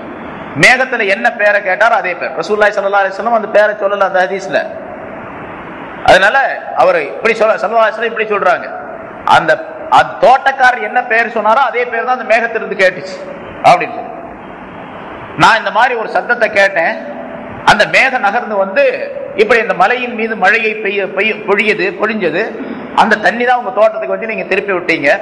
சரி, இந்த மேகத்திலிருந்து உங்களுடைய பெயர் சொல்லப்பட்டு அல்லாஹ் தஆலா ஸ்பெஷலா உங்களுக்கு மழையை பெய்ய வைக்கிறதுனா நீங்க என்ன வேலை செஞ்சுட்டு இருக்கீங்க கொஞ்சம் சொல்லுங்களேன் அப்படின்னு சொல்லி அவர் கேட்டார். அப்ப அவர் சொன்னார், நான் ஒன்றும் பெருசா ஒன்றும் செய்யறது இல்லை, இந்த தோட்டம் தான் எனக்குள்ள சொத்து, இந்த தோட்டத்தில் வரக்கூடிய வருமானம் இருக்கின்றது அதை 3 பங்காக நான் வைப்பேன். ஒவ்வொரு வருஷமும் இதுல என்ன மகசூல் கிடைக்குதா அதை 3 பங்காக ஆக்குவேன். ஒரு பங்கை முதலாக ஒரு பங்கை நான் தர்மம் செஞ்சிருவேன், சதகா செஞ்சிருவேன். ஒரு பங்கை என்னுடைய வீட்டு குடும்ப செலவுக்கு நான் வச்சுக்குவேன். இன்னொரு பங்கிலிருந்து வரக்கூடிய அந்த வருமானத்தை மறுபடியும் இந்த தோட்டத்திலே விளைச்சலை ஏற்படுத்துவதற்காக வேண்டி உள்ள செலவுகளை செய்வேன். அதுல இருந்து இதுதான் என்னுடைய. இப்ப நீங்க ஒரு பெரிய தர்மகர்த்தாவாக இருக்கின்ற காரணத்தினால அல்லாஹ் தஆலா உங்களுடைய தோட்டத்துக்கு நீங்க விரும்பாமலேயே அல்லாஹ் தஆலா தன்னுடைய பொறுப்பில் எடுத்துக்கொண்டான், இதற்கு எப்படி மழை பெய்ய வைக்க வேண்டும், தண்ணீர் புகட்ட வேண்டும் என்பதை அப்படின்னு சொல்லிட்டு அந்த மனிதர் வந்தார் என்று ஸல்லல்லாஹு அலைஹி வஸல்லம் அவர்கள் சொல்லி காட்டுகின்றார். எதுக்கு சொல்றோம், அந்த மழை மேகத்திலிருந்து மழை பொழிகின்றது. ஆனா அல்லாஹ் எங்க நாடுகின்றானோ, யாருக்கு நாடுகின்றானோ அவர்களுக்கு பொழிய வைக்கிறோம். சரி, அப்படி மழையை பொழிய வைப்பதன் காரணமாக லாபமும் ஏற்படுகின்றது, நஷ்டமும் ஏற்படுகின்றது. மழை பெஞ்சா அது அளவோடு இருந்தால் லாபம், அளவு மீறினால் அது நஷ்டம். நம்ம பாக்குறோம், மழை பெய்யல அப்படின்னு சொல்லிட்டு கஷ்டப்படுறோம், மழை பெஞ்சு சரி இதோட நின்றுகிட்டா நல்லா இருக்கும், அதுக்கு மேல பெஞ்சு 2வது நாள் பெஞ்சு அப்புறம் கஷ்டம். அதனாலதான் ஸல்லல்லாஹு அலைஹி வஸல்லம் அவர்கள் ரைசன் மரியான் மணியான் அப்படின்னு சொன்னாங்க, எங்களுக்கு மழையை பெய்ய வைப்பாயாக, அது அளவோடு இருக்கக்கூடிய மழையாக, எங்களுக்கு பலன் தரக்கூடிய மழையாக பெய்ய வைப்பாயாக அப்படின்னு கேட்டுக்கணும். மழை பெய்யலாம் மழையை கூட அப்படின்னு மட்டும் கேட்கக்கூடாது, மழையை பெய்ய வை, மழையை பலன் தரும் மழையை பெய்ய வைப்பாயாக அப்படின்னு வேற கேட்கணும். அதே மாதிரி மழை நிறைய பெஞ்சிச்சு, அப்பவும் ஸல்லல்லாஹு அலைஹி வஸல்லம் அவர்கள் ஒரு துஆவை சொல்லி தந்திருக்காங்க, இந்த மழையை எங்க ஊர்ல பெய்ய வைக்காத வேற எங்கேயாவது பெய்ய வை அப்படின்னு சொல்லி. காடுகளில், கடல்களில், நகரத்தை சுற்றி உள்ள ஓரப்பகுதிகளிலே பெய்ய வைப்பாயாக. அல்லாஹும்ம ஹவாலைனா வலா அலைனா, எங்களை சுற்றிலும் பெய்ய வைப்பாயாக, எங்களுக்கு பெய்ய வைக்காதே. நிறைய பெய்ஞ்சுன்னு சொன்ன. காடுகள் அடர்ந்திருக்கக்கூடிய இடங்களிலும் அங்க நிறைய தேவைப்படும், எவ்வளவு மழை பெஞ்சாலும் தாங்கிக்கும், மரம் செடி கொடிகள் இருக்கக்கூடிய இடம். அதே மாதிரி பாலைவன பகுதிகளிலே மழை தண்ணீர் தேங்கி அந்த தண்ணீர் எல்லாம் கடலுக்கு செல்லக்கூடிய பகுதிகளிலே அங்க பெய்யவை, அது பெய்தாலும் கூட அது கடலுக்கு போய் அப்படியே சேர்ந்துடும். மலை 2 மலை பகுதிகளில் இருக்கக்கூடிய கணவாய் பகுதிகளிலே அந்த மழையை பெய்ய வைப்பாயாக அப்படின்னு கேட்க முடியாது சொல்லு. சரி, இப்போ அந்த மேகம் இருக்கின்றதே அது ஒரு அற்புதமான அல்லாஹ் தஆலாவுடைய ரஹ்மத். அது இந்த உலகத்தில் இருக்கக்கூடிய நீர்நிலைகளில் ஏற்படக்கூடிய நீராவியின் காரணமாக மேகத்தை அல்லாஹ் தஆலா அமைக்கின்றார். சரி, அந்த மேகத்திலிருந்து மழை பெய்கின்றது. பிறகு இந்த மேக கூட்டம் திட்டு திட்டாக இருக்கக்கூடிய பல்வேறு பகுதிகளோடு, அதாவது ஒவ்வொரு மேகம் ஒவ்வொரு கனமுடையதும், பல ஆயிரக்கணக்கான டன்கள் எடை கொண்ட மேக கூட்டங்களும் இருக்கின்றன. சின்ன சின்ன மேக கூட்டங்கள், குறைந்த அளவு மழையை தேக்கி நீரை தேக்கி வைத்திருக்கக்கூடிய கூட்டங்களும் இருக்கின்றன. இந்த மலைப்பகுதி, அதாவது இந்த மேக பகுதிகளிலே புயல் ஏற்படும். மேகங்கள் இருக்கக்கூடிய பகுதிகளிலே புயல் ஏற்படுகின்றது. அந்த புயலுடைய நேரத்திலே ஒரு மேக கூட்டம் ஒரு மேக கூட்டத்தோடு போய் மோதக்கூடிய நிலை. இப்பொழுது சாதாரணமாக அந்த காலத்துல தப்சீர்கள் எல்லாம் எழுதி வச்சிருக்கிறாங்க, மேகங்கள் போய் ஒன்றோடு ஒன்று உராய்வதின் காரணமாக ஒரு சத்தம் ஏற்படுது, அதுதான் இடி அப்படின்னு சொல்லி. அப்படி உராய்வதின் காரணமாக ஒரு வெளிச்சம் ஏற்படுகிறது. 2 கல்லை போட்டு இப்படியே தட்டணும் அப்படின்னு சொன்னா, செக்கி முக்கி கல்லுன்னு சொல்றாங்க பாருங்க. 2 கல்லை தட்டினா அதுல இருந்து ஒரு சுத்தியல் எடுத்து வேகமா ஒரு இரும்பின் மீது தட்டினா அங்க நெருப்பு பறக்குது. அது மாதிரி மேக கூட்டம் அதை விட அடர்த்தியாக உள்ளது, கனமாக உள்ளது. ரெண்டு ஒன்றோடு ஒன்று மோதும் பொழுது ஒரு வெளிச்சம் வருகின்றது, அதுக்கு பேர் தான் மின்னல் அப்படின்னு சொல்லப்படுகின்றது அப்படின்னு. ஆனா இப்ப விஞ்ஞானத்தின் மூலமா அறிவியல் மூலமாக சொல்லப்பட்டு இருக்கின்றது பாசிட்டிவ் நெகட்டிவ் என்று சொல்லப்படக்கூடிய இரண்டு விதமான நேர் எதிர் பொருள்கள். அது இந்த மேக கூட்டங்களிலே அல்லாஹ்தாலா அமைத்து வைத்திருக்கின்றார். மேலே வானிலிருந்து வரக்கூடிய மேற்பகுதியில் இருக்கக்கூடியது நெகட்டிவ் என்பதாகவும் கீழே இருக்கக்கூடியது பாசிட்டிவ் என்பதாகவும் சொல்லுவார்கள். இந்த நெகட்டிவ் பாசிட்டிவ் ஒன்றாக ரெண்டு உயர் இருந்தா தான் லைட் எரியும், நம்ம பார்த்திருக்கோம். இப்படி ரெண்டு நேர் எதிரும் புதிருமான இரண்டு சக்திகள் ஒன்றோடு ஒன்று மோதக்கூடிய நேரத்திலே அங்கே சப்தம் உண்டாகின்றது அப்படின்னு அறிவியல் சொல்ல, அதான் உண்மையாதான். ஆனா அந்த காலத்தில் உள்ள மக்கள் விளங்குவதற்காக வேண்டி சில முறைகள், மேகம் மோதும் பொழுது சத்தம் வருகின்றது, அப்படி மோதும் பொழுது வெளிச்சமும் வருகின்றது அப்படின்னு சொன்னா அந்த காலத்தில் உள்ளவங்களுக்கு விளங்கிக்கும். அப்ப நான் பாசிட்டிவ் நெகட்டிவ் அப்படின்னு சொன்னா அப்புறம் விளக்க முடியாது. அப்போ அதனால இப்ப பாசிட்டிவ் நெகட்டிவ் அப்படின்னு சொன்னா இப்ப விளங்கிக்கும் எல்லாத்துக்கும். அதனால அந்த இரண்டு சக்திகள் ஒன்றோடு ஒன்று மோதக்கூடிய நேரத்தில் அங்க அல்லாஹ்தாலா ஒரு சப்தத்தை உண்டாக்குகின்றான். அது ஒரு பயங்கரமான சத்தம். அந்த சப்தம் சில நேரங்களில் மோதக்கூடிய வேகத்தை பொறுத்து மிக அதிகமான சப்தம் கேட்கின்றது.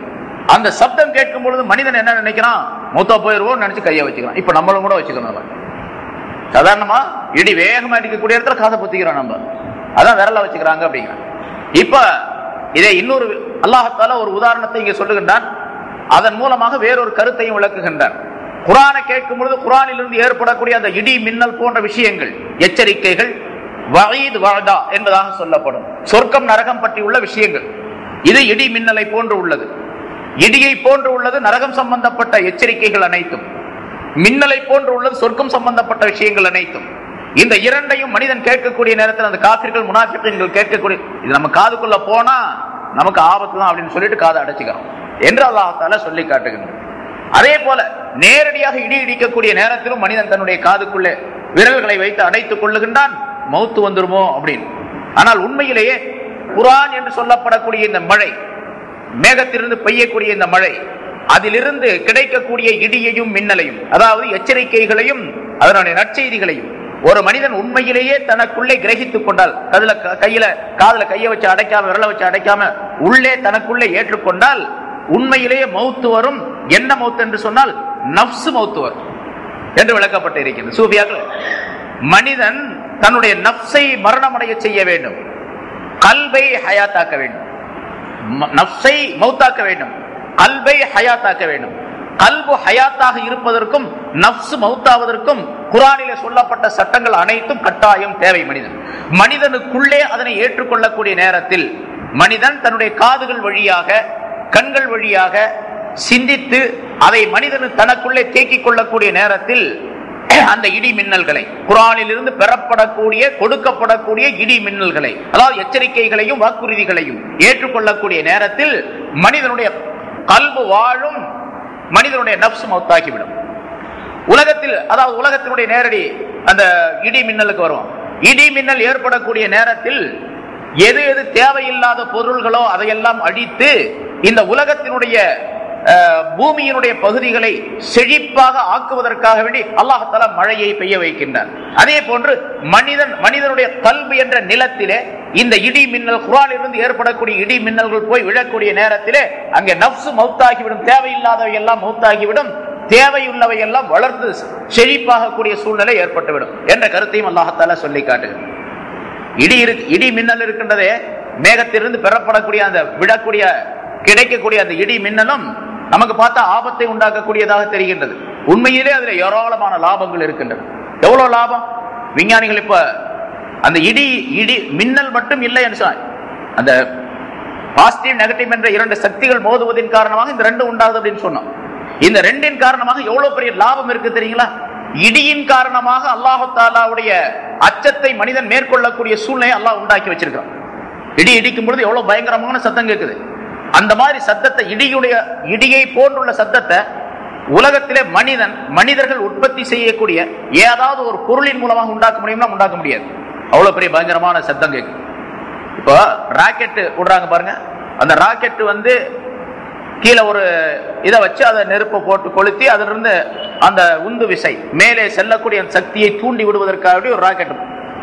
அது கிளம்பக்கூடிய நேரத்தில் எவ்வளவு வேகம் இருக்கு அப்படின்னு கேட்டா, கிட்டத்தட்ட இந்த புல்லட் இருக்குது பாருங்க, மோட்டர் பைக்கு, பெரிய மோட்டர் பைக், அதை ஸ்டார்ட் பண்ணும்போது எவ்வளவு சத்தம் கேட்குது. அது மாதிரி 1,00,000 மோட்டார் பைக்கை ஒரே நேரத்தில் ஸ்டார்ட் பண்ணா எவ்வளவு சத்தம் கேட்கும்? 1,00,000 மோட்டார் பைக்குகளை, புல்லட் மோட்டார் பைக்கை ஒரே நேரத்தில் கொஞ்சம் கூட முன்ன பின்ன இல்லாம ஒரே நேரத்தில் ஸ்டார்ட் பண்ணா 1,00,000 அல்ல 10,00,000 10,00,000 மோட்டார் பைக்குகளை ஸ்டார்ட் பண்ணா எவ்வளவு சத்தம் கேட்குமோ அவ்வளவு சத்தம் அந்த ராக்கெட் கிளம்பக்கூடிய நேரத்தில் கேட்கும். ராக்கெட் கிளம்பும் பொழுது விஞ்ஞானிகள் சொல்லக்கூடிய கருத்து இது. ராக்கெட் கிளம்பும் பொழுது ஒரு மனிதன் பக்கத்தில் நின்றுதான் வச்சுங்க, ஒரு 100 அடி தூரத்தில் நின்றுதான் நிச்சயமா அவன் செவிடாயிடும். அவனுடைய காது இருக்காது, காதுடைய ஜவ்வெல்லாம் பிச்சுக்கிட்டு போயிடும். அவ்வளவு சத்தத்தோடு அது கிளம்புது. அதனால பக்கத்துல யாரும் இருக்க மாட்டாங்க. கிட்டத்தட்ட ஒரு 4-5 கிலோமீட்டருக்கு அந்த பக்கம் தான் மனிதன் இருப்பான். அது பத்த வச்சு அது வெளியே கிளம்புறதுக்காக வேண்டி நவீனமான கருவிகளின் மூலமாக அது ஏற்பாடு செய்யப்பட்டு, அதாவது அந்த நேரத்தை குறித்து அது பத்த வைக்கப்பட வேண்டும், அது கிளம்ப வேண்டும் என்பதற்காக வேண்டியுள்ள மின் சம்பந்தமான விஷயங்களை எல்லாம் செய்து விடுகிறார். மனிதன் ஒதுங்கிக்கிறான். பக்கத்தில் இருந்தாலும் கண்டிப்பா என்ன ஆயிரும், காதுகள் செவிடாயிடும், அவனுடைய கண்கள் குருடாக வேண்டிய சூழ்நிலை ஏற்படும். அந்த வெளிச்சத்தின் காரணமாக இப்படி பல்வேறு விதமான தீமைகள். மனிதனுடைய வாழ்க்கையே இருக்காது அந்த இடத்துல நின்று இருந்தான். அந்த மாதிரி உள்ள சூழ்நிலை. சரி, அப்படிப்பட்ட சப்தத்தை விட அதிகமான சப்தம் கொண்டதாக இடியை அல்லாஹ் தஆலா ஆக்கி வச்சிருக்கிறான். எந்த பொருளின் மூலமாக இடியினுடைய சத்தத்தை போட்டு மனிதன் உண்டாக்க முடியாது. அவ்வளவு கடுமையான சத்தங்கள் கேட்கும். இன்னும் சில சமயங்கள் நம்ம பார்க்கிறோம், எவ்வளவு கடுமையான சத்தம் கேட்குது. திடீர்னு தூக்கி போட்டு இடி இடிச்சு சத்தம் கேட்டு மௌத்தா போனவங்க எத்தனை பேர் இருக்கிறாங்க? ரொம்ப பேர் இருக்கிறாங்க. ரொம்ப எத்தனையோ தடவை நம்ம பேப்பர்ல பார்த்திருக்கோம். இடி இடிச்சு திடீர்னு ஒருத்தர் அந்த ஹார்ட் வீக்கவருக்கு உடனே இறந்து போயிட்டாரு அப்படின்னு சொல்றான். சரி, அவ்வளவு பெரிய சத்தம். இப்ப அல்லாஹ் தஆலாவுடைய குதிரத்தை விளக்கி காட்டுவதற்கான அந்த இடியுடைய சத்தத்தை எல்லாம் பாருங்க. மேகம் என்பது ஒரு மெல்லிய பொருள், அது நீராவியின் மூலமாக உற்பத்தி செய்யப்படுகின்றது.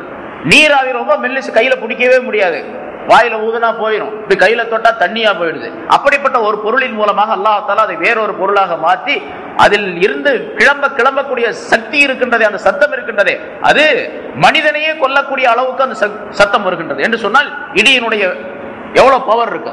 அதனாலதான் அல்லாஹ் தஆலா சொல்லுகின்றான், யுஸப்பிஹு ராது பிஹம்திஹி வல் மலாயிகத்து மின் ஹீஃபதி. வேற ஒரு இடத்துல குர்ஆன்ல சொல்லுங்க, இடியும் அவனுடைய புகழை பாடுகின்றது, இடியும் அவனுடைய புகழை பாடுகின்றது, அல்லாஹ் தஆலாவை தஸ்பீஹ் செய்கின்றது அப்படின்னு சொல்றான். யுஸப்பிஹு ராது, இடி அவனை தஸ்பீஹ் செய்கின்றது, பிஹம்திஹி அவனுடைய புகழை தஸ்பீஹ் செய்கின்றது, வல் மலாயிகத்து மின் ஹீஃபதிஹி அதனுடைய அச்சத்தின் காரணமாக மலக்குகளும் தஸ்பீஹ் செய்கின்றார்கள். இடி இடிக்கும் போது நம்ம தான் பயப்படுறோம், மலக்குகள் நம்மளுக்கு முன்னால பயப்படுறாங்க, இன்னும் இவ்வளவு பெரிய சத்தம் கேட்குது அப்படின்னு மலக்குகள் எல்லாம் பயந்து நடுக்கிறாங்க. ஒரு மனிதன் இடி இடிக்கக்கூடிய நேரத்தில் இந்த ஆயத்தை ஓதிக்கொள்ள வேண்டும், அவனுக்கு பாதுகாப்பு கிடைக்கும் என்றும் ஸல்லல்லாஹு அலைஹி வஸல்லம் அவர்கள் சொல்லுகின்றார்கள். யுஸப்பிஹு ராது பிஹம்திஹி வல் மலாயிகத்து மின் ஹீஃபதிஹி என்ற இந்த ஆயத்தை ஓதிக்கொண்டால் அந்த இடி மின்னலிலிருந்து கிடைக்கக்கூடிய ஏற்படக்கூடிய தீமையை விட்டு பாதுகாப்பு மனிதனுக்கு கிடைக்கும். ஸல்லல்லாஹு அலைஹி வஸல்லம் இப்படியும் துஆ ஓதிக்கொள்வார்கள். இடி மின்னல் ஏற்படக்கூடிய நேரத்தில் அல்லாஹும்ம லா தக்துல்னா பிகதபிக வலா துஹ்லிக்னா பிஅதாபிக வஆஃபினா கப்ல ذلك என்று ஸல்லல்லாஹு அலைஹி வஸல்லம் துஆ ஓதுவார்கள் என்று ஹதீஸில் சொல்லப்பட்டிருக்கின்றது. அல்லாஹும்ம லா தக்துல்னா பிகதபிக, யா அல்லாஹ் உன்னுடைய கோபத்தின் மூலமாக எங்களை நீ அழித்து விடாதே. அல்லாஹ்வுடைய கோபம் ஏற்பட்ட தண்டனை, அதாவது இடி மின்னல் என்பது கோபமாக மாறிவிட்டால் அது மனிதனை அழிச்சிடும். அப்படி எங்களை அழித்து, உன்னுடைய கோபத்தின் காரணமாக அழித்து விடாதே. வலா துஹ்லிக்னா பிஅதாபிக, உன்னுடைய தண்டனையை கொண்டு எங்களை நாசப்படுத்தி விடாதே. வஆஃபினா கப்ல ذلك, அதுக்கு முன்னால எங்களை மன்னிச்சிடு.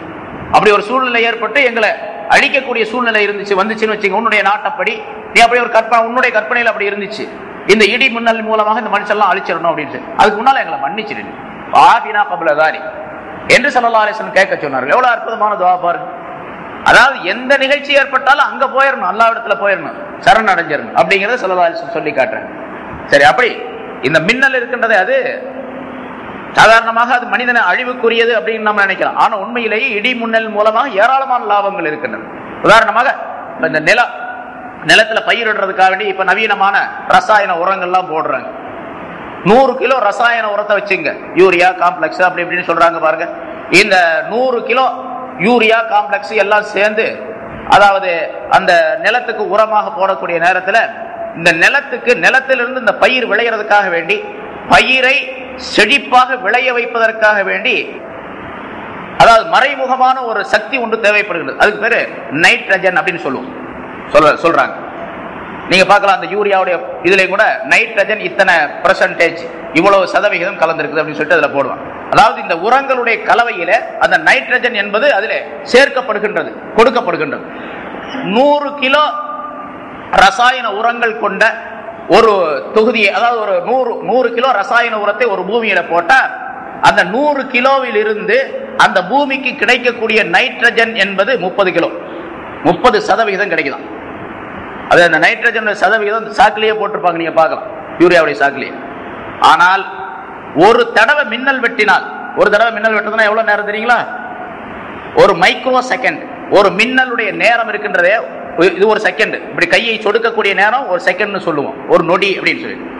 ஒரு நொடியில 10 லட்சத்தில் ஒரு பகுதி தான் ஒரு மின்னல் வெட்டக்கூடிய நேரம். அதுக்கு பேர் மைக்ரோ செகண்ட் அப்படின்னு சொல்லப்படும். மின்னல் வெட்டக்கூடிய நேரம் ஒரு மைக்ரோ செகண்ட். இந்த மைக்ரோ செகண்டுக்குள்ளே ஒரு மின்னலுடைய அந்த பரப்பளவை பொறுத்து, அந்த மின்னலுடைய வேகத்தை பொறுத்து நிலத்துக்கு மின்னலுடைய அந்த சக்தி, மின்னலுடைய அந்த வெளிச்சம் நிலத்துல படுது. அப்படி படும் பொழுது மின்னல் அந்த ஒரு மைக்ரோ செகண்டின் காரணமாக, மைக்ரோ செகண்ட் மின்னலுடைய அந்த வெளிச்சம் பூமியிலே படுவதன் காரணமாக ஒரு ஏக்கருக்கு 100 கிலோ நைட்ரஜன் கிடைக்குது. நம்ம 100 கிலோ யூரியா கலவையை போட்டா 30 கிலோ நைட்ரஜன் கிடைக்குதுங்க ஒரு 100 கிலோவில். ஆனா ஒரு மைக்ரோ செகண்ட் மின்னல் வெட்டுவதன் காரணமாக ஒரு ஏக்கருக்கு 100 கிலோ வீதம் எத்தனை ஏக்கர்களிலே அந்த மின்னலுடைய ஒளி படுகின்றதோ அத்தனை ஏக்கருக்கு கிடைக்குது.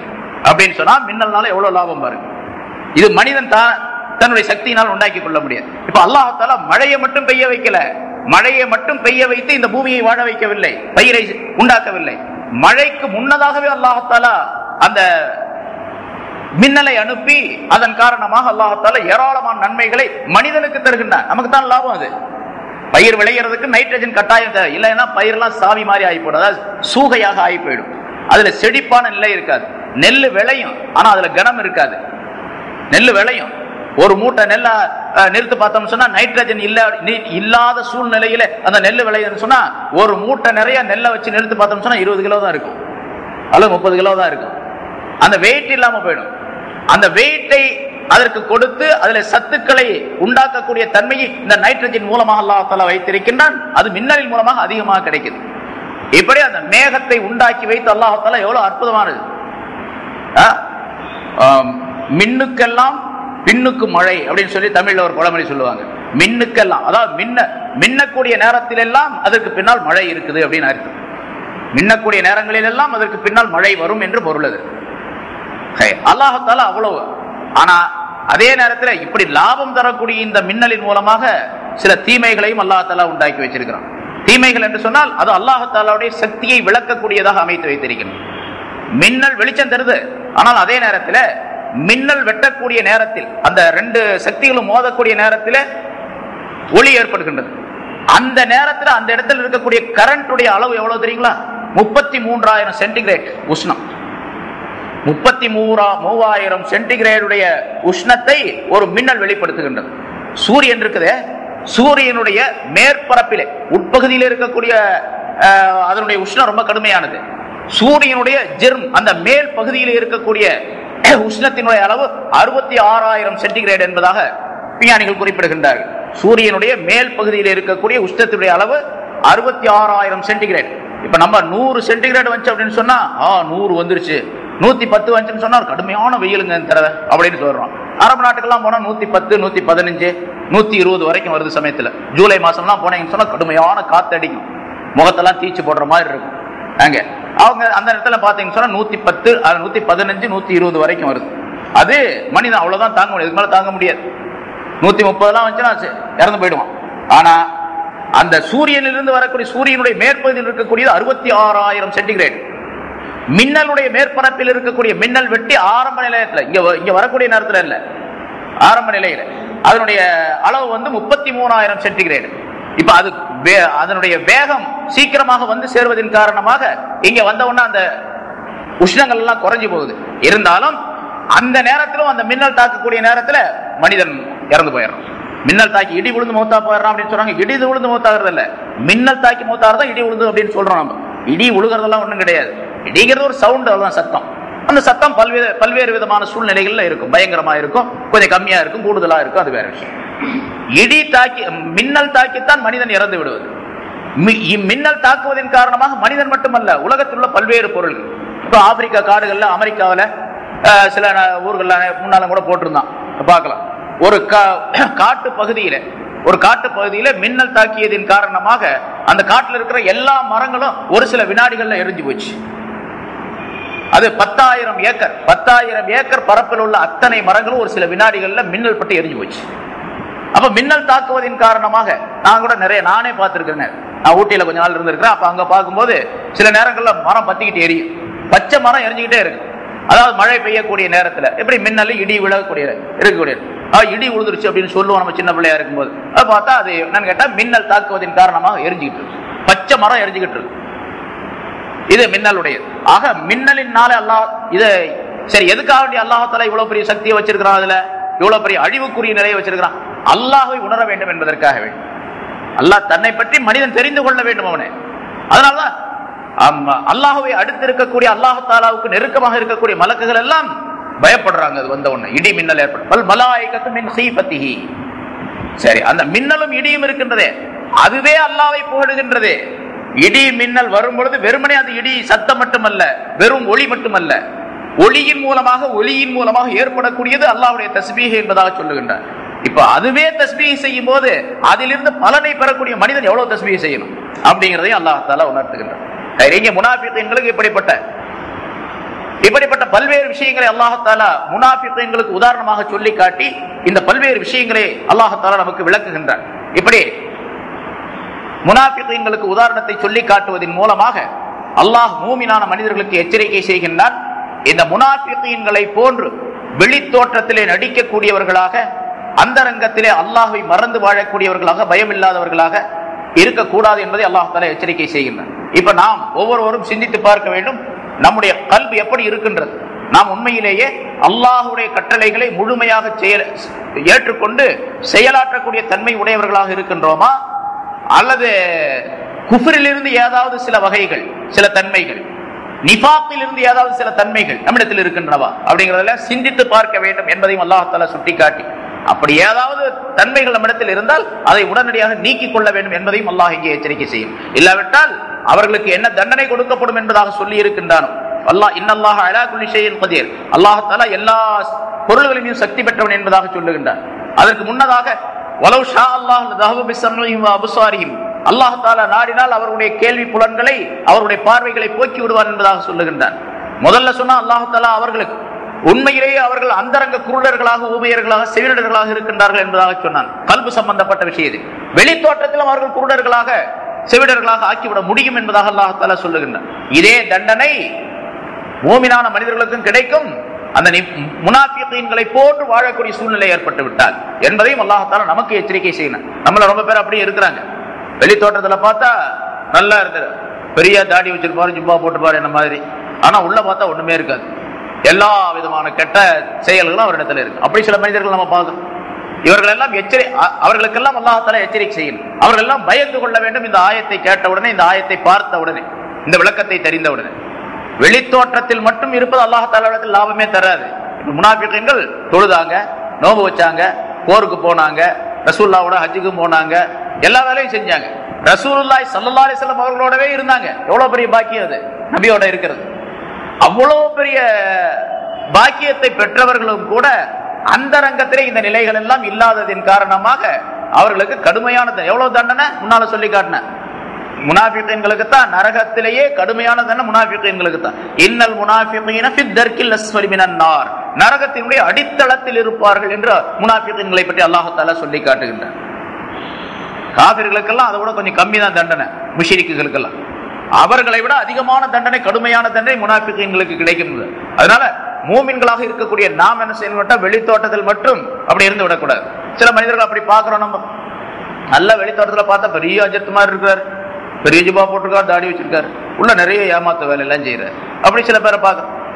இவர்கள் அல்லாஹ்வை ஏமாத்தி விட முடியாது, மனிதர்களை ஏமாத்துறதுக்காக இப்படி எல்லாம் தோற்றம் அளிக்கிறார்கள். அல்லாஹ்வை ஏமாத்திட முடியாது என்பதையும் அல்லாஹ் தஆலா இங்கே நமக்கு சொல்லி காட்டுகின்றார். ஏனென்றால் ஸல்லல்லாஹு அலைஹி வஸல்லம் சொல்லுகின்றார்கள், இன்னல்லாஹ லா யன்துரு இலா சுவரிக்கும் வலா இலா அம்வாலிக்கும், அல்லாஹ் உங்களுடைய வெளி தோற்றங்களையோ உங்களுடைய பொருள்களையோ கவனிப்பது கிடையாது. நீங்க எவ்வளவு பர்சனாலிட்டியா இருக்கிறீங்க, எவ்வளவு பெரிய தாடி வச்சிருக்கீங்க, ஜுப்பா போட்டுருக்கீங்க, அப்படிங்கிற எவ்வளவு பெரிய தஸ்பீஹ் பண்ணி வச்சுட்டு இருக்கிறீங்க அப்படிங்கறதெல்லாம் கவனிக்கிறது கிடையாது.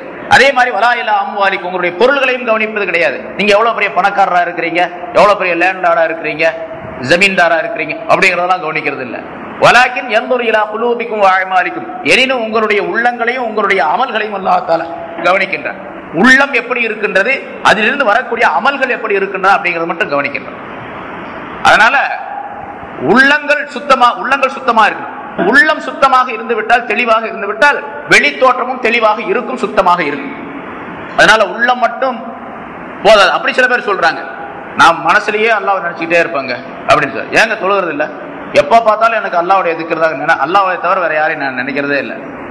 சரி, தொழுகிறது இல்லையாங்க? தொழுவ வெளி தோற்றத்துல இல்லாவிட்டா என்னங்க, கல்புல இருந்தா சரியா போய். அப்படி சில சேக்குமார்கள்லாம் இருக்கிறாங்க, அதுவும் கூட. அதனாலதான் ஸல்லல்லாஹு அலைஹி வஸல்லம் ரெண்டையும் சேர்த்து சொல்றாங்க, வலாக்கின் யன்துரு இலா குலூபிக்கும் வ அஅமாலிக்கும். உங்களுடைய கல்பையும் பார்க்கறான், அமலையும் பார்க்கறான் அல்லாஹ் தஆலா. கல்பு மட்டும் பத்தாது, கல்பிலிருந்து வரக்கூடிய அமலும் வெளி தோற்றத்துல இருக்கு.